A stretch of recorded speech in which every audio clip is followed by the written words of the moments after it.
Assalamualaikum, beres. Selamat datang kembali di Guru Gembul Channel.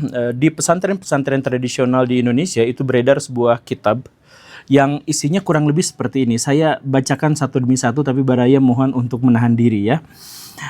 Isinya adalah, bila mulut seorang perempuan adalah lebar, maka anunya juga pasti lebar. Bila mulutnya kecil, maka anunya juga pasti kecil. Bila hidungnya mancung, maka dia tuh tidak terlalu berhasrat dalam melakukan aktivitas enak-enak. Kemudian bila dagunya panjang, berarti area bawahnya itu sedikit terbuka dan bulunya sedikit. Dan kemudian bila alisnya tipis, maka posisi anunya itu agak ke dalam. Bila mulut atau lidahnya merah, berarti bagian bawahnya itu kering, dan seterusnya dan seterusnya. Istilah saya sebut bagian bawah, kemudian anu dan sebagainya, itu adalah sensor untuk menjaga kebaikan bersama. Tetapi kalau Baraya baca kitab aslinya, maka Baraya akan menemukan bahwa istilah yang digunakan itu sangat eksplisit, sangat literal, sangat jelas. Dan sekarang Baraya bayangkan kalau ada anak-anak di pesantren yang belajar tentang hal ini dan kemudian diajarkan bahwa kitab ini memang serius dan sebagai referensi seksologi Islam dan seterusnya, maka apa yang mereka bayangkan kira-kira? Setiap kali mereka bertemu dengan perempuan, maka mereka mulai akan melihat-lihat wajahnya. Oh, matanya begini, berarti itunya begitu. Oh, hidungnya begitu, berarti itunya begitu, dan seterusnya. Iya kan? Nah, nama kitab ini adalah Fathul Izar. Dan kalau Baraya mau selidiki lebih jauh lagi, sebenarnya kitab ini tuh satu hoax. Jadi tidak ada satupun sumber referensi akademis yang bisa diterima di sini. Jadi bukan hanya sumber referensi akademis, sumber agama pun sama sekali tidak ada. Jadi di dalam hadis tidak ada, di dalam Quran juga tidak ada. Ini kata ulama juga tidak ada. Ini hanya disebut sebagai orang menurut ahli-ahli hikmah atau ahli-ahli syair yang begitu saja gitu ya. Nah, tetapi yang mengerikannya adalah ini disebutnya bahkan dalam terjemahan bahasa Indonesia itu ada tulisan seksologi Islam. Padahal ini gak ada ilmu-ilmunya, gak ada loginya, ini sama sekali gak ada. Ini mitos, Baraya. Tapi sekali lagi ini diajarkan sebagai sebuah ilmu, dan yang lebih mengerikan ini diajarkan sebagai ajaran Islam. Diajarkan di pesantren, ini ilmu agama, kitabnya juga dilabeli sebagai kitab agama Islam. Padahal kalau kitab agama Islam kan referensinya harus Quran dan Sunnah, atau ya yang ada di dalam tradisi keislaman klasik lah, katakanlah seperti itu. Ini sama sekali nggak ada, ini ngarang aja. Ini penulisnya itu dia bertapa selama 3 tahun, kemudian menulis kitab ini, dan oke, selesai. Ini dianggap sebagai rujukan untuk pesantren-pesantren. Dan kemudian kitab ini juga sebenarnya menghasilkan objektifikasi yang kuat terhadap perempuan. Jadi perempuan di sini tuh dianggap sebagai objek pelampiasan hasrat bagi laki-laki. Makanya walaupun judulnya adalah seksologi dalam terjemahan bahasa Indonesia, tetapi isinya itu hanya sepenuhnya bagaimana cara pandang laki-laki terhadap perempuan, bagaimana fantasi laki-laki terhadap perempuan gitu. Jadi ya seperti tadi itu, jadi kalau hidungnya mancung berarti anu perempuan itu begini gitu. Nggak ada ceritanya kalau laki-laki rambutnya keriting maka anunya juga begitu, nggak ada ceritanya. Ini hanya untuk perempuan saja gitu. Jadi objektifikasinya itu jelas. Dan yang lebih menyakitkannya lagi adalah bahwa karena ini kitabnya yang walaupun ini hoaks, walaupun ini ngarang, tapi karena dia dilabeli sebagai Islam, maka tidak ada satupun yang berani mengkritiknya. Tokoh-tokoh terkemuka di Indonesia, orang-orang terdidik di Indonesia, orang yang jago dalam seks, orang yang jago dalam ilmu pengetahuan, orang yang jago dalam pendidikan, ini gak ada yang mau mengkritik ini. Karena apa? Ya sejauh ini cuma saya yang berani mengkritik. Saya pernah bikin videonya ini dulu, dan saya dihujat habis-habisan gara-gara saya dianggap mengkritik agama Islam, dianggap sebagai orang yang liberal dan seterusnya. Padahal saya tuh berusaha untuk meluruskan orang-orang yang mengatasnamakan, mencatut nama Islam untuk kepentingan mereka sendiri gitu. Dalam hal ini ya seperti itu. Makanya saya tanyakan lagi, apakah dengan rangkaian kejadian kasus-kasus pelecehan yang ada di pesantren ini terkait dengan fenomena kitab-kitab yang seperti ini yang diajarkan di pesantren dengan begitu vulgarnya? Saya ajak Baraya untuk berpikir bersama-sama, karena sekali lagi ya, coba Baraya cek siapa YouTuber yang berani untuk mengkritik ini gitu. Gak ada yang berani karena resikonya besar, Baraya. Digeruduk lah, ancaman pembunuhan lah, kanalnya dihack dan lain sebagainya, udah parah banget lah. Kalau misalkan menyangkut masalah-masalah yang seperti itu. Padahal sekali lagi Baraya, saya ingin menekankan bahwa ini tuh sebenarnya adalah bagian dari perjuangan gimana kita tuh harus membersihkan nama baik Islam tuh dari hal-hal yang semacam ini. dia tuh gak ada Islamnya, gak ada ilmunya, tapi mencatat Islam untuk kepentingannya sendiri gitu. Dan kalau Baraya membaca kitab ini lebih jauh lagi, maka Baraya tuh akan menemukan sesuatu yang lebih mengerikan lagi. Ada keterangan sebagai berikut ya. Sekali lagi ini hoax, tapi mereka menganggapnya ini adalah hikmah gitu ya. Ini penjelasannya. Barang siapa menyetubuhi istrinya pada malam Jumat, maka anak yang terlahir pasti akan hafal Quran. Kalau melakukannya pada malam Sabtu, maka anaknya pasti akan jadi bodoh. Kalau ada suami yang menyetubuhi istrinya pada malam Minggu, maka anaknya akan menjadi pencuri dan perampok. Kalau hari Senin, kalau malam Senin, itu anaknya itu akan menjadi fakir miskin. Kemudian kalau hari malam Selasa, maka anaknya itu akan menjadi anak yang berbakti kepada orang tua. Kalau menyetubuhi istrinya pada malam Rabu, maka anaknya itu akan menjadi anak yang cerdas. Kalau menyetubuhi istrinya pada hari Kamis, maka anaknya itu akan menjadi ikhlas. Begitu seterusnya. Kalau hari raya, nah ini, kalau menyetubuhi istrinya pada malam hari raya, maka anaknya jarinya akan jadi 6. Kemudian kalau menyetubuhi istrinya sambil ngobrol, maka anaknya itu akan jadi bisu. Kalau menyetubuhinya dalam keadaan gelap, maka anaknya jadi penyihir. Kemudian kalau menyetubuhi dalam suasana yang terang benderang, lampu dinyalakan gitu, maka anaknya akan ganteng gitu ya. Oke, oh ya sudahlah. Kalau menyetubuhi istrinya di bawah pohon, maka anak yang akan terlahir itu pasti akan mati dalam keadaan tertimpa pohon, tenggelam, atau terbunuh gara-gara besi. Nah, sekali lagi Baraya, ini dalam Islam tuh gak pernah ada yang seperti ini. Bahkan dalam Islam ini tuh kepercayaan terhadap yang seperti ini tuh dianggapnya sebagai pelanggaran yang sangat berat, dianggapnya sebagai kemusyrikan. Tetapi banyak sekali kitab-kitab yang beredar di pesantren-pesantren kita justru mengajarkan hal-hal yang semacam ini, itu mengatasnamakan Islam dan mengatasnamakan ilmu. Dan bahkan ini disebut sebagai Kama Sutranya Islam. Malu luar biasa Baraya kalau dibandingkan dengan Kama Sutra gitu. Kama Sutra tuh udah jelas emang eksplisit tentang hal yang seperti itu, tetapi memang ada ilmunya di situ. Kalau ini sepenuhnya ya ampun.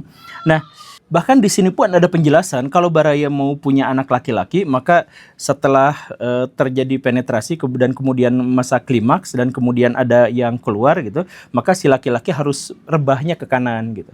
Tapi kalau mau ke anak perempuan, rebahnya ke kiri gitu. Itu sama sekali nggak ada penjelasan Baraya, nggak ada penjelasan ilmiah, nggak ada penjelasan agama. Ini ngarang, sepenuhnya ini adalah ngarang, tetapi kemudian ini disakralkan, dianggap benar, dan siapapun yang mengkritik akan dihujat dan dicaci maki.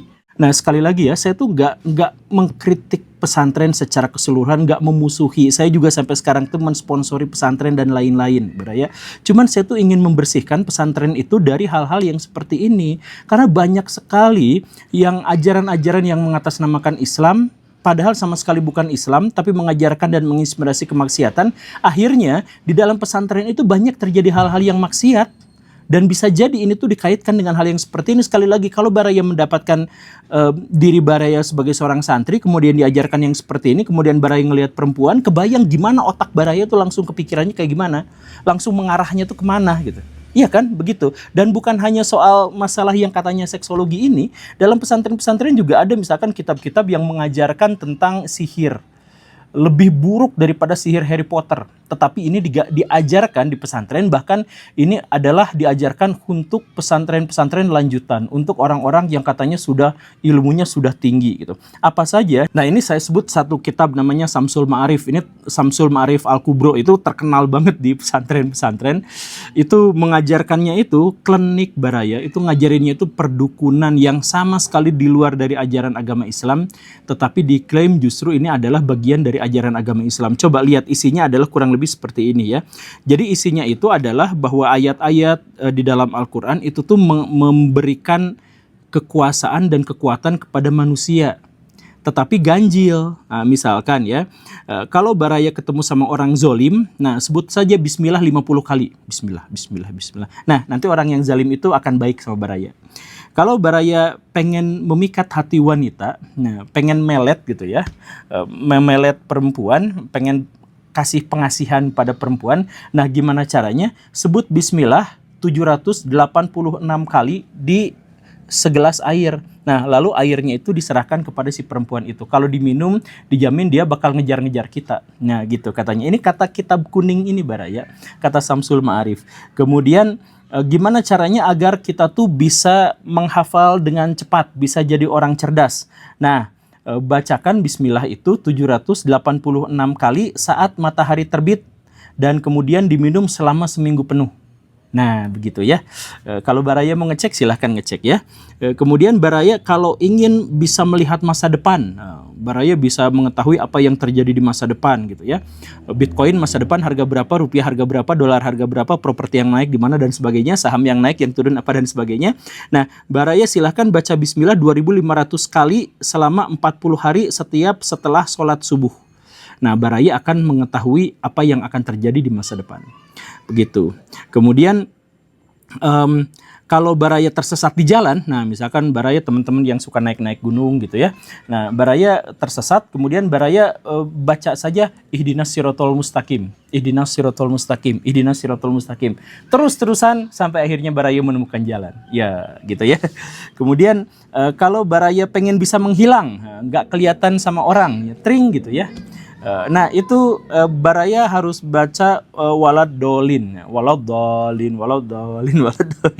itu seterusnya sampai akhirnya Baraya tidak akan terlihat sama teman-teman di sekeliling Baraya. Dan kalau Baraya adalah seorang dokter kemudian pengen pasien yang Baraya obati itu selalu sembuh, maka ini wiridnya adalah Al-Bari begitu 111 kali setiap selesai sholat, dan pas ketemu pasien sebutkan 7 kali sambil tahan nafas. Al-Bari, udah berapa kali? Ya, yang kayak gitu nanti pasiennya pasti akan sembuh. Dan seterusnya. Nah, balik lagi, kitab ini tuh diajarkan Baraya dan dianggap sebagai kitab yang benar gitu. Nah, jadi sekali lagi Baraya, sekarang umat Islam itu difitnah, dipermalukan habis-habisan. Karena ya bayangkan aja, depagnya itu penuh dengan korupsi gitu ya. Kemudian pesantrennya itu penuh dengan kasus-kasus pelecehan. Bahkan di bulan Mei ini ada sampai 3 kali kasus yang viral doang. Yang viral doang tuh 3 Baraya.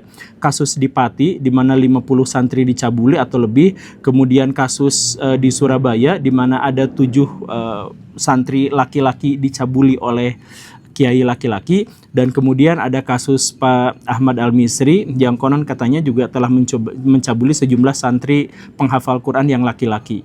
Nah, semuanya itu adanya hanya dalam waktu 1 bulan saja Baraya. Itu tuh yang viral doang. Nah, kata Pak Menteri Agama, ini nggak usah dibesar-besarkan, nggak usah ini gitu ya.